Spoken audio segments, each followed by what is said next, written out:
أعوذ بالله من الشيطان الرجيم. بسم الله الرحمن الرحيم. كلا بل تكرمون اليتيم ولا تحاضون على طعام المسكين وتأكلون التراث أكلا لما وتحبون المال حبا جما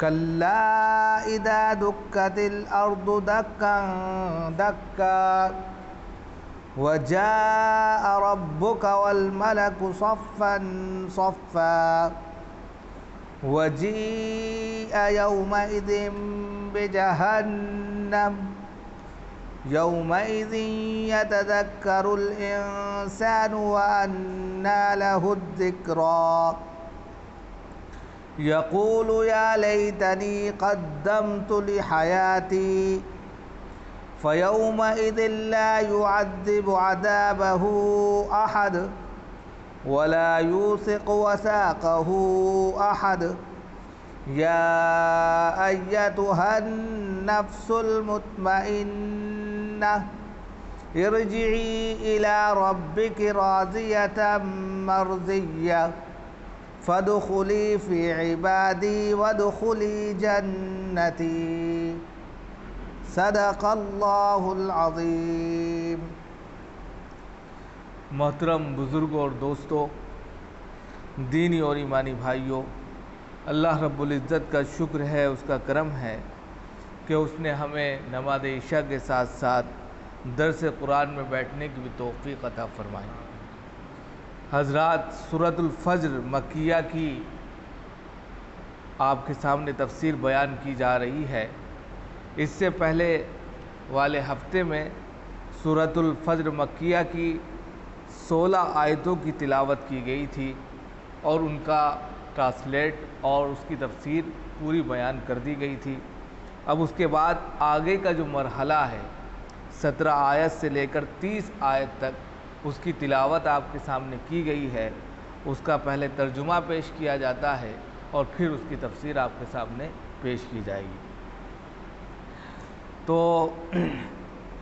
کلا بل تکرمون الیتیم، ہرگز نہیں بلکہ تم یتیموں کا احترام نہیں کرتے، ان کی عزت نہیں کرتے. ولا تحاضون علی طعام المسکین، اور نہ ہی تم مسکین اور فقیروں کو کھانا کھلانے پر ابھارتے ہو، ایک دوسرے کو ترغیب دیتے ہو.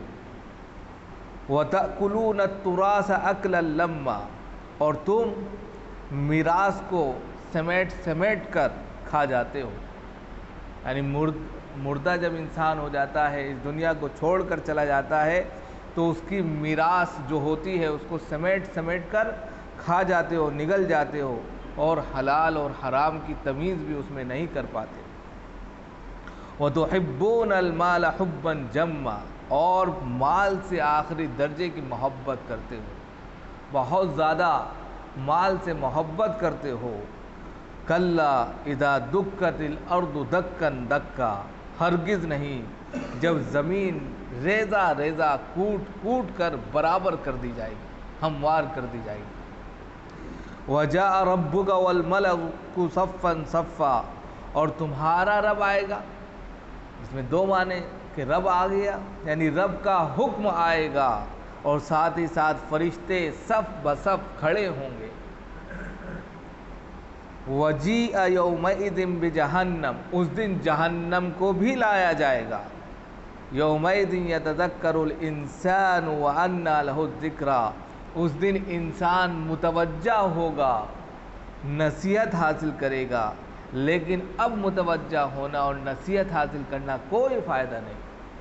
اب اس نصیحت حاصل کرنے کا اور متوجہ ہونے کا کیا فائدہ؟ یقول یا لیتنی قدمت لحیاتی، پھر وہ کہے گا اے کاش کہ میں اپنی زندگی کے لیے پیشگی کچھ بھیج دیتا، کچھ نیک عمل کر لیتا جو میرے آج کام آ جائے. فَيَوْمَئِذٍ لَا يُعَذِّبُ عَذَابَهُ أَحَدٌ، اس دن اللہ کے عذاب کی طرح کوئی عذاب دینے والا نہیں ہوگا. وَلَا يُوثِقُ وَثَاقَهُ أَحَدٌ، اور اللہ کی پکڑ کی طرح کسی کی پکڑ نہیں ہوگی. زبردست پکڑ ہوگی. یعنی یا ایتھا النفس المطمئنہ، اے نفس مطمئنہ، اطمینان والے نفس، ارجعی الی ربک راضیۃ مرضیہ، تو اپنے رب کی طرف لوٹ آ، پلٹ آ، اس حال میں کہ تو اپنے رب سے راضی ہو اور تیرا رب تجھ سے راضی ہو جائے. فادخلی فی عبادی، اور میرے بندوں میں داخل ہو جا، شامل ہو جا، یعنی میرے نیک صالح بندوں میں شامل ہو جا. وادخلی جنتی، اور پھر میری جنت میں داخل ہو جا، چلا جا. تو یہ اس کا ترجمہ تھا جو آپ کے سامنے پیش کیا گیا. بات بہت اہم چل رہی تھی، اور اس سے پہلے جو ہے آپ نے دیکھا کہ الگ الگ قوموں کا تذکرہ کیا تھا، قوم عاد کا، قوم سمود کا، فرعون کا، پھر انسان کا تذکرہ کیا تھا. اس انسان کا تذکرہ کیا جس کو اللہ نے نعمتوں سے نوازا تھا، اور وہ یہ سوچتا تھا کہ میرے ہی پاس ساری دولتیں ہیں، میری ہی ثروت اور میرا ہی ڈنکا ہے، لہٰذا وہ اپنی دولت پر بہت زیادہ فخر کرتا تھا، اور یہ سوچتا تھا کہ دنیا میں اللہ نے مجھے نوازا ہے تو اللہ کے یہاں بھی میرا مقام اور مرتبہ بہت بلند ہے، اس لیے اللہ میری دنیا میں بھی عزت کر رہا ہے تو آخرت میں بھی میری عزت ہوگی.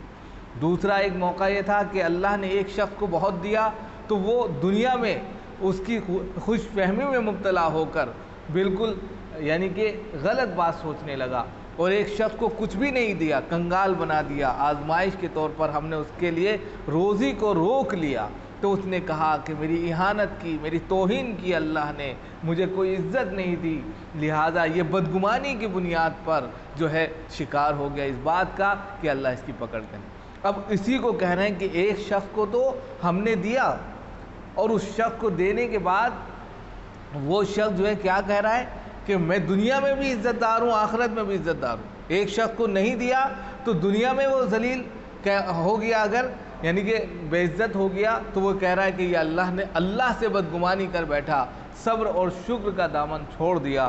اسی لیے یہاں پر کہا کہ یہ کیفیت تو تمہاری اپنی ہے، جو یہاں تم بس رہے ہو اس کی کیفیت ہے. کلا بل تکرمون الیتیم، تم اپنے عزت اور ذلت کی بات کرتے ہو. یعنی کہ اس نے کہا تھا نا کہ جس سے روزی روک لی، تو اس نے کہا اللہ نے میری توہین کی، تم اللہ کی توہین کی بات کرتے ہو. آگے ایک دم سے ایک بات کہی، کلا ہرگز نہیں، اللہ توہین وہین نہیں کرتا، اللہ کسی کی توہین کر ہی نہیں سکتا.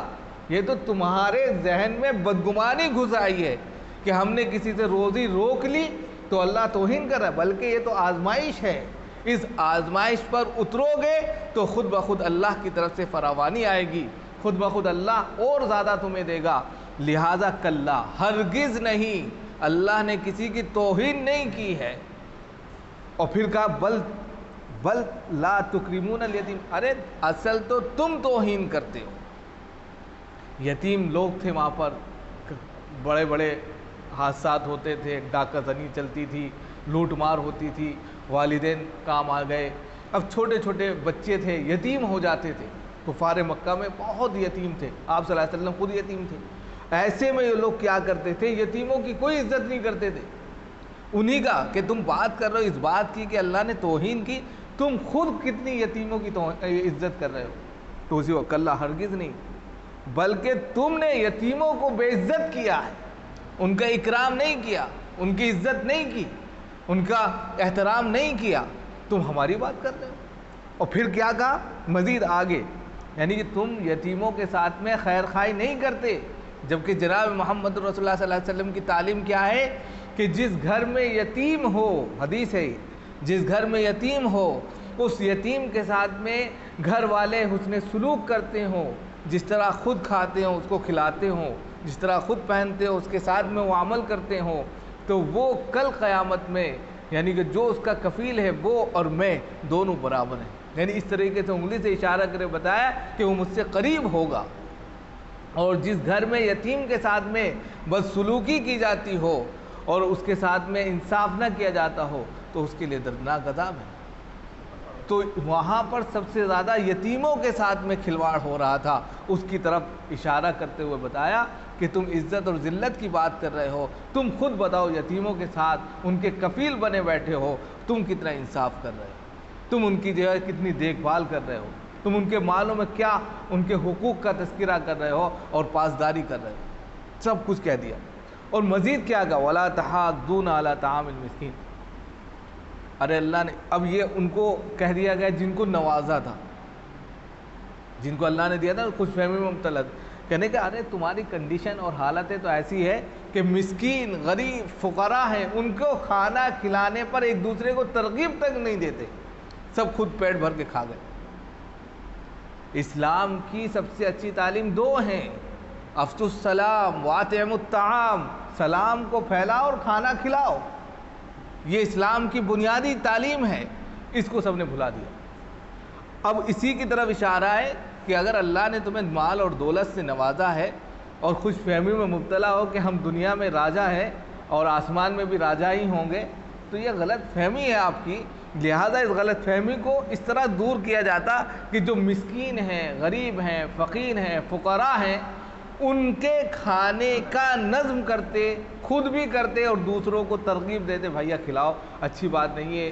ایک کیونکہ یتیم اس وقت بہت تھے، بیوہ بہت تھیں، تو اس وقت کھانے کے لالے پڑے رہتے تھے، تو ایسے میں ان کو ترغیب دی جا رہی ہے کہ جو مسکین فقیر ہیں ان کے کھانے کی تم ترغیب نہیں دیتے اور تم اللہ پر الزام لگا رہے ہو، تم اللہ پر جملے کس رہے ہو، خوش فہمی میں بھی مبتلا ہو اور بدگمانی میں بھی مبتلا ہو، لہذا دونوں چیزیں غلط ہیں، لہذا ان چیزوں سے بچنا چاہیے۔ اور پھر مزید کیا کہا، وَتَأْكُلُونَ التُّرَاثَ أَكْلًا لَمًّا، کہ جو مر جاتا ہے اس کی میراث سمیٹ سمیٹ کر کھا جاتے ہو۔ اب اس میں یتیم بھی آ گیا، بہت سے لوگ جو ہے یتیم ہو جاتے تو اس کی میراث ہی نہیں دیتے تھے، سب نکل جاتے تھے۔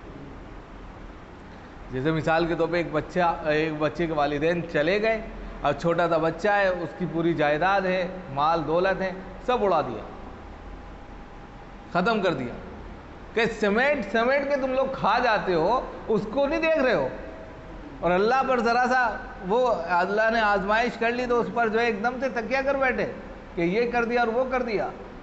اور یتیموں کا مال تم کس طریقے سے کھا رہے ہو، کیونکہ اس وقت جو ہے سب سے زیادہ یتیموں کی طرف جو ہے وہ کہا گیا،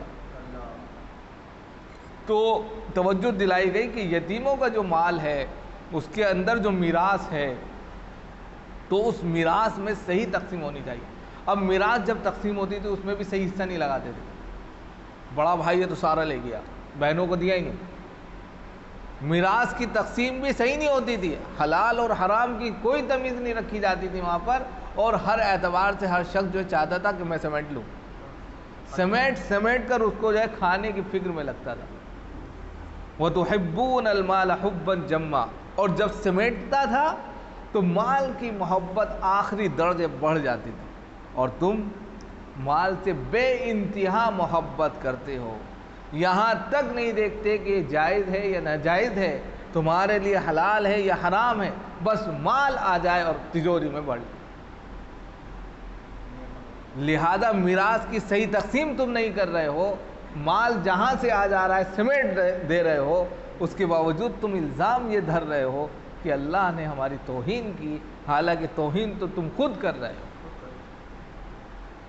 کلا، اب پھر یہاں پر ایک اور بات بتائی، یعنی کہ چند باتیں بتانے کے بعد میں پھر کہا کلا ہرگز نہیں، یعنی اگر ایسا ہوگا جیسا اوپر ذکر کیا گیا کہ یتیموں کے ساتھ تم بے عزتی کرتے رہے اور اسی طریقے سے مسکین اور غرباء اور فقراء کے کھانے پر ایک دوسرے کو ترغیب نہیں دی تم نے، یا اسی طریقے سے میراث کو سمیٹ سمیٹ کر کھاتے رہے، یا مال کی محبت میں مال کو جمع کرتے رہے، کلا ہرگز نہیں اس بات سے اذا دکت الارض دکا دکا، کہ یہ دنیا ایسی رہے گی اور ایسے ہی تمہارا کام چلتا رہے گا اور اسی طریقے سے تم گڑ چھلے اڑاتے رہو گے، منماہی زندگی جیتے رہو گے، کوئی تم سے جو ہے پوچھے گا نہیں، کلا ہرگز نہیں ہوگا ایسا، اذا دکت الارض دکا دکا، یہ زمین جو ہے ٹکڑے ٹکڑے میں ریزے ریزے میں فنا کر دی جائے گی، ختم کر دی جائے گی، ریزہ. اب زمین کہیں سے اوپر ہے کہیں سے نیچے ہے, زمین پر پہاڑ ہیں, زمین پر جو ہے ساگر ہیں, زمین آپ دیکھتے ہیں سب کو مسطح برابر کر دیا جائے گا کوٹ کوٹ کر. دکن دکا کا اصل مطلب ہوتا ہے کوٹ کوٹ کر. جب آپ کسی چیز کو ہمندستے میں کوٹتے ہیں تو باریک ہو جاتی ہے یا نہیں ہو جاتی؟ بالکل دکن دکا کا یہی مطلب ہے کہ کوٹ کوٹ کر اس کو اس طریقے سے سپاٹ کر دیا جائے گا جیسے یہ فرش ہے. آپ جب کسی جگہ فرش بناتے ہیں تو اس پر جو ہے وہ چلاتے ہیں, چوٹ مارتے ہیں برابر کرنے کے لیے, بالکل کوٹتے ہیں نا اس کو دکن دکا. زمین کو بھی اسی طرح کوٹ دیا جائے گا, اور جب زمین کوٹے گی تو زمین سے مردے بھی باہر نکل پڑے, کوئی اوپر ہے قبر, کوئی نیچے ہے قبر, سب کو باہر کر دیا جائے گا, برابر کر دیا جائے گا. گویا کہ زمین پر بسنے والی ہر چیز ٹوٹ پھوٹ کر فنا ہو جائے گی. القاریۃ ما القاریہ وما ادراک ما القاریہ یوم یکون الناس کالفراش المبثوث وتکون الجبال کالعہن المنفوش. جس دن سب کچھ ٹوٹ پھوٹ کر روئی کے گالوں کے مانند اڑتے پھرے, سب کچھ کر دیا ہے. لہذا یہ روش, یہ بتا دیا, یہ روش, یہ طریقہ, یہ تم نے جو اپنا رکھا ہے اس کو چھوڑ دو, ورنہ ایک دن تو یہ دنیا ختم ہونی ہے. اس طرف اشارہ کرتے ہوئے بتا دیا دکن دکا. اور مزید بتایا, یعنی کہ زمین جب کوٹی جائے گی, ختم کی جائے گی, ہموار کی جائے گی, اور زمین سے مردوں کو نکالا جائے گا, اور ہر چیز کا حساب کتاب ہوگا, تو وجاء ربک, تمہارا رب آ جائے گا. رب اب کس شکل میں آئے گا؟ لیس کمثلہ شیء. قرآن کہتا ہے کہ رب کو ہم اپنے اندازے سے نہیں وجود بخش سکتے, یعنی کہ جیسے ہمارا ایک دھڑ ہے, ایک وجود ہے, اللہ کا کوئی وجود نہیں ہے, بس اللہ کی ایک ذات ہے, اس جیسا کوئی نہیں ہے. اللہ خود آ جائے, اللہ حکم صادر کر دے, سب اس میں شامل ہے. وجاء ربک, تمہارا رب آئے گا, یعنی کہ اب اچھے اور برے کا فیصلہ ہوگا.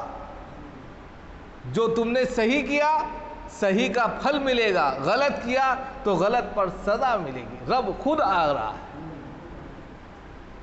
گویا کہ قیامت یہاں پر برپا ہو گئی ہے. قیامت کی طرف اشارہ ہے کہ قیامت میں ایک ایک چیز کو یہاں تک کہا جاتا ہے, ایک سینگ والی بکری نے اگر بغیر سینگ والی بکری کو مارا ہوگا تو قیامت میں اس کو سینگ دیے جائیں گے, اور پھر اس سے کہا جائے گا بدلا لو. اب بتا دیجئے کتنا انصاف ہوگا, اور اس سے اندازہ لگتا ہے. تو اسی کو کہا تمہارا رب آ جائے گا, اور مزید کیا والملک صفا صفا, فرشتے سب بندی کر کے آ جائیں گے. سب بندی کا مطلب ساتوں آسمان ہے, ساتوں آسمان پر جو ہے الگ الگ فرشتوں کی سب بندی ہوگی. اور جیسے آگے آ رہا ہے تو اور زیادہ ہے. سب بندی جب ہوگی تو ہر فرشتہ اپنے اپنے طور پر اپنا عمل کر رہا ہوگا. تو گویا کہ رب کا حکم صادر ہوگا یا رب خود آئے گا, مزید فرشتے اس کی نگرانی میں ایک ایک طور پر جو ہے لگ جائیں گے الگ الگ. گویا کہ فائلیں 7 جگہ جائیں گی, اب تب جا کر جو ہے فیصلہ اوپر چڑھے گا. وجاء ربک والملک صفا صفا, سب بندی سب بصف کھڑے ہوں گے فرشتے. کہاں سے بچ نکلو گے؟ ایک جگہ سے, 2 جگہ سے, 7 جگہ آپ کو جو ہے پاس کرنا پڑے گا. اور پھر کہا وجیء یومئذ بجہنم, اس دن جہنم کو بھی لایا جائے گا. یعنی کہ جہنم کو بھی اللہ رب العزت اٹھا کے لائیں گے, جہنم پیش کی جائے. کہتے ہیں کہ اس دن جہنم کے جو ایک سونڈ ہوگی اس میں 70,000 فرشتے ہوں گے, یعنی 70,000 اس کے منہ ہوں گے, اور ہر منہ میں 70,000 فرشتے لگے ہوں گے, اور وہ سب کو کھینچ رہی ہوگی. جو جہنمی ہوں گے کھینچ ڈالے گی. یعنی جہنم کو لایا جائے گا, اور جہنم کو 70,000 فرشتے بحیثیت منہ کے دیے جائیں گے, اور ہر منہ میں 70,000 فرشتے ہوں گے جو ان لوگوں کو اپنی طرف کھینچ رہے ہوں گے جو جہنمی ہوں گے. اس سے پتہ چلتا ہے کہ فرشتوں کی جو قطار سب بندی جو کی گئی ہے وہ اس طریقے سے کی گئی ہے کہ اچھوں کے لیے الگ سب بندی ہے, اور بروں کے لیے جہنم کے لیے الگ سب بندی. وجیء یومئذ بجہنم, جہنم کو لایا جائے گا. اور پھر کہا یومئذ یتذکر الانسان وانى لہ الذکریٰ, اس دن جو کافر ہوں گے نا، کفار ہوں گے، اس دن کہیں گے ارے یار نصیحت پکڑ لیتے، نبی آئے تھے بار بار کہہ رہے تھے، صحیح کہہ رہے تھے، آج تو ہم اپنی آنکھوں سے دیکھ رہے ہیں۔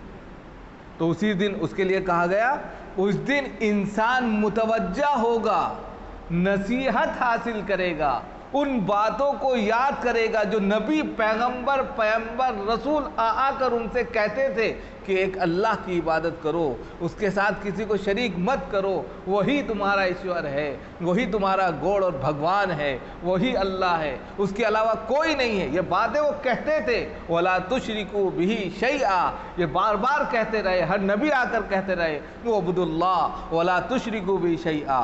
اس دن ان کو یاد آئے گا ارے یار کیا کر دیا ہم نے، سب برباد کر دیا۔ وَأَنَّا لَهُ الذِّكْرَىٰ، اب اس نصیحت سے فائدہ کیا، افسوس کے علاوہ صرف افسوس کریں گے، کاش کہ ہم مان لیتے۔ یہ کفار مکہ کی طرف جو ہے اشارہ ہے، کفار مکہ کو بتایا جا رہا ہے، یعنی کہ گویا کہ کفار جب اپنی آنکھوں سے جہنم کے منظر کو دیکھیں گے، اور بھیانک منظر، 70,000 فرشتے وہاں پر ہوں گے جو ان کو کھینچ رہے ہوں گے اور وہ بچنے کی کوشش کر رہے ہوں گے، اور اس کے باوجود وہ بچ نہیں سکیں گے، تو اس وقت کہا جائے گا کاش کہ ہم اپنے پیغمبروں کی بات مان لیتے، اور جو وہ بار بار ہم سے کہتے تھے ہم اس پیس پر چل لیتے۔ اور پھر مزید کیا کہیں گے، دیکھیں بہت بڑی بات، یقول یا لیتنی قدمت لحیاتی، پھر وہ کہیں گے اے کاش کہ میں اس زندگی کے لیے، اس پیشگی، اس زندگی کے لیے، یعنی جو آخرت کی زندگی، اسی کو اصل زندگی بتا رہے، دنیاوی زندگی کوئی زندگی نہیں، اب یہاں پر ان کو پتہ چل رہا ہے، یقول وہ کہیں گے اے کاش کہ اس زندگی کے لیے پیشگی میں کچھ بھیج دیتا، یعنی نیک عمل کر لیتا۔ اب حیاتی سے مراد آخرت، یعنی یہ میری زندگی ہے، میری اس زندگی کے لیے مطلب کیا ہوا کہ دنیاوی جو زندگی تھی وہ زندگی کوئی زندگی نہیں تھی، میں اس دھوکے میں پڑا رہا، اس زندگی کو اچھا بناتا رہا، کاش کہ، یعنی وہ کاش یعنی کہ تمنی کرے گا اور جو ہے امیدیں باندھے گا، کاش کہ میں جو ہے اس زندگی کے لیے پیشگی کچھ عمل کر لیتا، پیشگی کچھ خیرات کر دیتا جو میرے خزانے میں یہاں جمع ہو جاتی اور آج میرے کام آ جاتی، لیکن میں نے ایسا کچھ نہیں کیا، لہذا سب برباد ہو گیا۔ پھر اللہ رب العزت کا عذاب کا کوڑا برسے گا، فیصلہ ہو چکا ہو، فَيَوْمَئِذٍ لَا يُعَذِّبُ عَذَابَهُ أَحَدٌ، اس دن اللہ کے عذاب کے علاوہ، یعنی اللہ کے عذاب کی طرح کوئی عذاب دینے والا نہیں ہوگا، یعنی کہ اللہ رب العزت کا جیسا عذاب ہوگا کوئی ایسا ہوگا ہی نہیں کہ کوئی اور جو ہے عذاب دے، بڑا سخت عذاب ہوگا اللہ رب العزت۔ وَلَا يُوثِقُ وَثَاقَهُ أَحَدٌ، اور اللہ کی پکڑ کی طرح کسی کی پکڑ نہیں، یعنی اللہ جس طریقے سے پکڑے گا، شکنجہ کشے گا، یا اسی طریقے سے اللہ جس طرح عذاب دے گا، اس دن کسی کا یعنی کوئی ایسا نہیں ہوگا کوئی اس عذاب کو دے، لہذا اللہ کا عذاب جو ہے اتنا بھیانک ہوگا اس دن، اور اس کی پکڑ اتنی سخت ہوگی کہ کوئی اس کو جو ہے برداشت نہیں کر سکتا، اور اس جیسا کوئی عذاب دینے والا کوئی دوسرا ہوگا ہی نہیں۔ یہ ساری چیز تو یہ ان لوگوں کے لیے ہے جو کفار مکہ میں ادھم مچا رہے ہیں اور ہر اعتبار سے جو ہے اللہ کے رسول صلی اللہ علیہ وسلم کو پریشان کر رہے ہیں، اور ہر اعتبار سے اسلام کو اور اسلام کی تعلیمات کو ناپید کرنے کی کوشش کر رہے ہیں، ختم کرنے کی کوشش کر رہے ہیں، ان کے لیے دردناک بھیانک عذاب کے جو ہے تذکرے کر دی۔ لیکن اب یہاں سے دوسری چیز بتا رہے، یہاں سے ان لوگوں کا تذکرہ بتا رہے جو انہوں نے اچھے عمل کیے، نیک کام کیے، دنیا میں وہ ہمیشہ اللہ اور اللہ کے رسول صلی اللہ علیہ وسلم کی بتائی ہوئی تعلیمات پر عمل کرتے رہے، اپنی زندگی کو اچھا بناتے رہے، ذکر و اذکار کرتے رہے، کوئی لمحہ انہوں نے جو ہے اللہ کی یاد سے نہیں غافل کیا، اس کے لیے بتایا ایتھا النفس المطمئنہ، اے نفس مطمئنہ، اطمینان والے دل، اطمینان والے نفس، یعنی جس پر نہ رنج ہوگا، نہ غم ہوگا، نہ کسی چیز کی فکر ہوگی، بلکہ وہ مطمئن ہوگا۔ یہاں پر لفظ مطمئنہ سے 3 نفس مراد ہوتے ہیں۔ ایک نفس امارہ ہوتا ہے، وما ابرئ نفسی ان النفس لامارۃ بالسوء، یہ وہ نفس ہے جو ہر انسان کو برائی پر آمادہ کرتا ہے۔ حضرت یوسف علیہ السلام نے یہی دعا کی تھی جس کی وجہ سے وہ برائی سے بچ گئے تھے۔ برائی جب نفس برائی کی طرف آپ کو آمادہ کرے تو اس کو پڑھ لیا جائے، وما ابرئ نفسی ان النفس لامارۃ بالسوء الا ما رحم ربی ان ربی غفور رحیم۔ یہ دعا پڑھنے سے نفس غلط حرکت کرنے سے اور غلط جگہ جانے سے بچ جائے گا، کیونکہ حضرت یوسف اسی سے بچے تھے۔ ورنہ نفس امارہ کا مطلب ہے برائی کی طرف آمادہ کرنا، غلط چیز کی طرف بڑھانا، قدم اٹھانا۔ اور ایک ہوتا ہے لفظ لوامہ، امارہ برائی کی طرف ابھارنے والا، لوامہ جب برائی کر لیتے ہیں تو دل لعنت کرتا ہے، ملامت کرتا ہے، لوامہ۔ نفس لوامہ کہتے ہیں ملامت کرنے والا دل، امارہ برائی کی طرف ابھارنے والا دل، اور نفس مطمئنہ وہ نفس ہے جو اطمینان بخش ہے۔ الا بذکر اللہ تطمئن القلوب، یعنی اللہ کے ذکر سے دلوں کو اطمینان حاصل ہوتا ہے۔ وہ دل جو اللہ کے ذکر سے آباد ہو اور اس آبادی سے ان کا دل مطمئن، نفس مطمئنہ ہے۔ یہ 3 نفس آتے ہیں قرآن، اس لیے یہاں پر بتایا۔ اب نفس مطمئنہ کو کیا کہا؟ ارجعی الی ربک راضیۃ مرضیہ۔ نفس مطمئنہ جو اللہ کے ذکر سے اپنے آپ کو معمور رکھتے ہیں، ان سے کہا ارجعی الی، اپنے رب کی طرف پلٹ آ، یعنی اپنے رب کی جنت کی طرف پلٹ آ، اس حال میں کہ راضیہ، کہ تو دنیا میں اللہ کے فیصلوں سے راضی تھا، جو اس نے تیرے لیے رکھا، خوشحالی رکھی، تنگی رکھی، جیسا جس حال میں رکھا تو اس سے خوش تھا، راضیہ۔ اور پھر مرضیہ، اور وہ بھی تجھ سے راضی ہوگا جس طرح تو نے عمل کیے، نیک کام کیے، ہر اعتبار سے اللہ کو خوشی میں، غم میں، رنج میں، درد میں، کرب میں، ہر حالت میں اللہ کو یاد کیا، اللہ تجھ سے راضی ہو گیا۔ یعنی تو اللہ سے راضی تھا، جیسے اللہ نے تیرے ساتھ میں امتحانات یا خوشحالیاں دی، اسی طرح تم بھی اللہ سے، یعنی اللہ بھی تجھ سے راضی ہو گیا کہ تیری حرکتوں سے اور تیری اعمال سے اور تیرے کارناموں سے اور تیری ایکٹیویٹی سے اللہ بھی راضی ہو گیا۔ لہذا اب جاؤ جنت میں، اور جنت میں داخل ہونے کے ساتھ ساتھ کیا ہے؟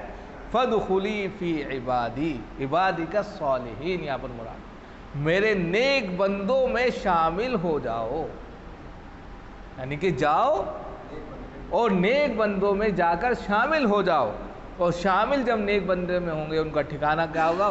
وَادْخُلِي جنتی، اور میری جنت میں تم کھلم کھلے چلے جاؤ۔ تو اس سے پتہ چلتا ہے کہ انسان اگر اچھے عمل کرتا ہے، نیک کام کرتا ہے، پہلے کی فکر کرتا ہے، آخرت کے لیے کام کرتا ہے، تو یہ ساری چیزیں ایسی ہیں جو اس کو جنت کی طرف لے جانے والی ہیں، اور جنت میں نیک صالحین لوگوں کے ساتھ میں اس کا آخری انجام ہونا ہے۔ اور اگر ایسا کام نہیں کرتا، کفار مکہ کی طرح وہ حرکتیں کرتا ہے، اور کفار مکہ کی طرح جو ہے وہ یتیموں کے ساتھ میں غلط سلوکی کرتا ہے، ان کے مال کے ساتھ میں غلط برتاؤ کرتا ہے، تو پھر ان کے لیے دردناک عذاب ہے۔ تو اس طرف ہمیں یہ اشارہ ملا کہ اللہ تعالی ہم سب کو عمل کی توفیق و رحمت فرمائے، اور صحیح معنوں میں صحیح طریقے پر اسلام پر جینا اور اسلام کی تعلیمات پر عمل کرنے کی ہمیں توفیق دے، اور ان لوگوں کے ساتھ میں ہمیں بنا دے جس کے لیے یہاں پر فَادْخُلِي فِي عِبَادِي کہا گیا، وَادْخُلِي فِي جنتی کہا گیا۔ اے اللہ ہمیں بھی اس میں سے بنا دے تاکہ ہمارے وہ اعمال نیک صالحین کے ساتھ میں شمار کیے جائیں، اور ہمارا آخری جو مقام ہو وہ بھی تیرے نیک بندوں کے ساتھ ہو، اور ان لوگوں سے ہماری حفاظت فرما، اور ہر اعتبار سے ہماری جو ہے لاج کہہ سکتے ہیں کہ حفاظت، اور ہر اعتبار سے جو ہے اس کی مغفرت فرما کہ جو تیرے برے بندے ہیں۔ تو اس اعتبار سے جو ہے یہ بہت بڑا میسیج ہے۔ اللہ تعالی ہم سب کو عمل کی توفیق ہونا فرمائے۔ سبحان اللہ بحمدہ، سبحانک اللہ بحمدک، ونشہد ان لا الہ الا انت نستغفرک ونتوب الیک۔ سبحان ربک رب العزت